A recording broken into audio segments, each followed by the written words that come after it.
नमस्कार दोस्तों, Sai electronic repair YouTube channel में आप सभी का मैं स्वागत करता हूं। दोस्तों मेरे पास ये पीवीसी बॉक्स है। दोस्तों इसमें हमने 2 प्लग, 3 बटन और एक इंडिकेटर फिट कर लिए हैं। तो दोस्तों इसकी वायरिंग कैसे करनी है आज की वीडियो में हम आपको पूरी तरह से बता देंगे। तो सबसे पहले दोस्तों हमें क्या करना है, अपने बोर्ड में फेज वायर को जोड़ना है। तो ये हमारी बटन है और इंडिकेटर है। तो सबसे पहले हम अपने बटन के साथ एक छोटा सा वायर लेंगे और फेज को बटन के फेज वायर के साथ आपस में जोड़ देंगे।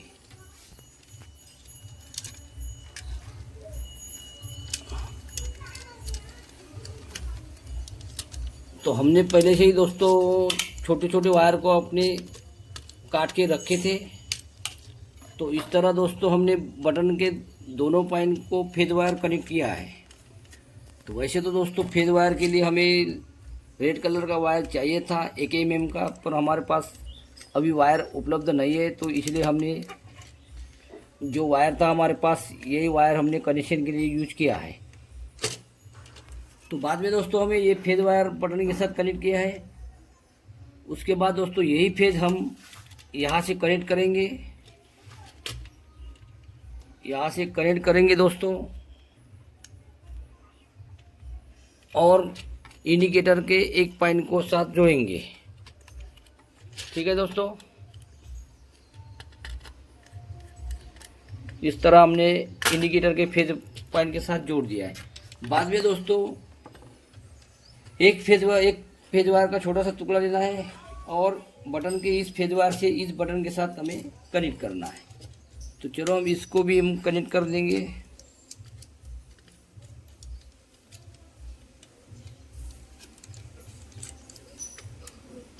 इसको भी हमने जोड़ दिया है।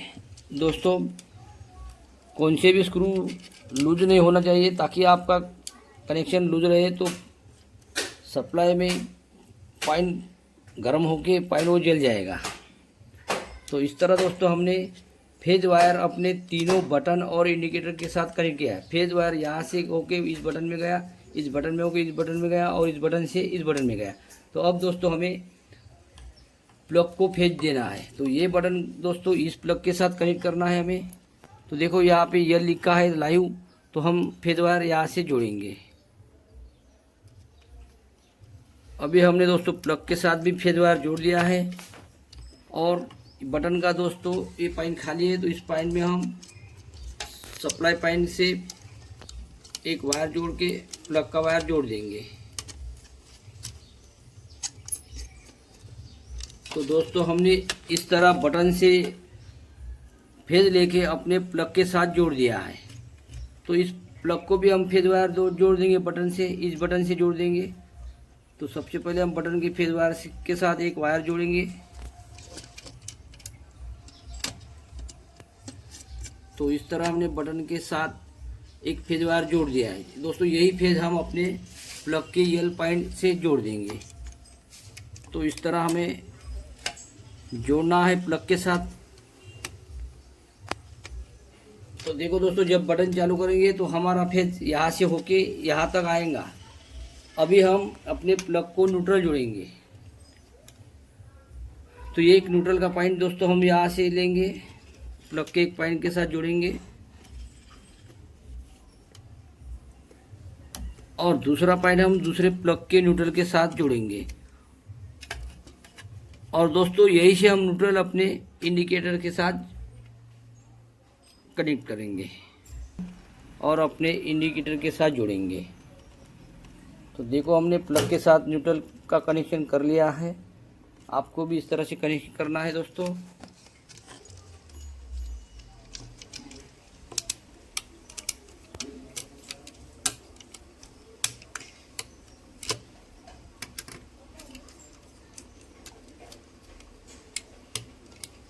तो इंडिकेटर के एक पॉइंट के साथ हमने अपनी न्यूट्रल को कनेक्ट कर लिया है।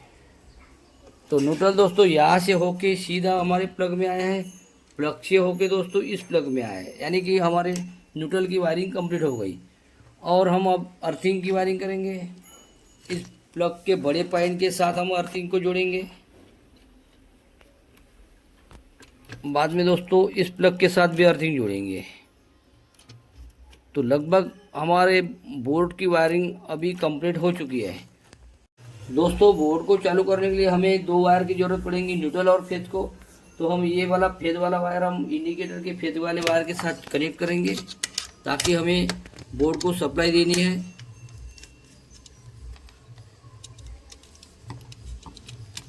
तो इस तरह हमें इंडिकेटर के एक पॉइंट को हमने सप्लाई पॉइंट जोड़ दिया है। दोस्तों आप यहाँ भी सप्लाई दे सकते हैं, यहाँ भी दे सकते हैं, यहाँ भी दे सकते हैं, यहाँ भी दे सकते हैं। इन चारों पॉइंट में कहीं भी आप मेन सप्लाई का पॉइंट जोड़ सकते हो। तो हमने अपने इंडिकेटर के साथ जोड़ दिया है।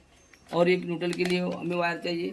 दोस्तों न्यूट्रल के लिए ब्लैक कलर का वायर चाहिए, हमारे पास नहीं है तो हमने रेड कलर का ही लिया है। तो कोई फ़र्क पड़ता नहीं दोस्तों। तो ये हमारा न्यूट्रल पॉइंट है, तो हम इसके साथ यहाँ कनेक्ट करेंगे न्यूट्रल को।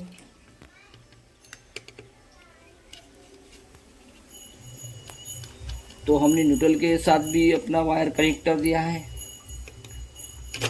और यहाँ अर्थिंग का एक वायर लेके आप इसके साथ अर्थिंग जोड़ सकते हैं। तो देखो न्यूट्रल मेन बोर्ड से न्यूट्रल आएगा और यहाँ से यहाँ तक आएगा। दोस्तों यहाँ न्यूट्रल आने के बाद हमारा इस प्लग में आएगा, प्लग में आने के बाद दूसरे प्लग में चला जाएगा। इस तरह हमारा सर्किट कंप्लीट हो जाएगा। ये फेज वायर है, यहाँ से फेज आएगा इंडिकेटर के थ्रू, और इंडिकेटर के बाद में दोस्तों स्विच में आएगा। और स्विच में होके जब हम बटन चालू करेंगे तो यहाँ आएगा और यहाँ से फेज हमारा यहाँ आएगा। तो इस तरह ये प्लग अपना चालू हो जाएगा। तो चलो हम इसे टेस्ट करके अभी देखते हैं। तो दोस्तों हमने प्लग में अपने बोर्ड की सप्लाई की वायर न्यूट्रल और फेज दोनों को जोड़ दिया है। तो देखो हमारा यहाँ पे इंडिकेटर चालू हो रहा है, इंडिकेटर चालू है दोस्तों, आप देख सकते हैं बिल्कुल। देखो हमने बटन बंद कर दिया तो इंडिकेटर बंद हो गया, अभी चालू हो गया। तो अभी हम इन दोनों प्लग को भी चेक करेंगे। तो देखो दोस्तों हमने प्लग में पिन लगा दिया है। तो देखो बल्ब अपना चालू हो चुका है, यानी कि ये प्लग चालू हो गया। तो इस तरह भी दोस्तों हम इस प्लग को भी चेक करेंगे। देखो ये भी प्लग चालू हो गया दोस्तों हमारे प्लग चालू होने के लिए हमें न्यूट्रल और फेज दोनों वायर की ज़रूरत होती है। अर्थिंग आपने दिया तो भी नहीं दिया तो भी बोर्ड अपना चालू रहेगा। अर्थिंग हमारे सेफ्टी के लिए होता है, फिर भी आप अर्थिंग अपने बोर्ड में ज़रूर दें। तो आपको हमारी ये छोटी सी वीडियो पसंद आई है और वायरिंग को समझ लिया है तो बिल्कुल दोस्तों धन्यवाद।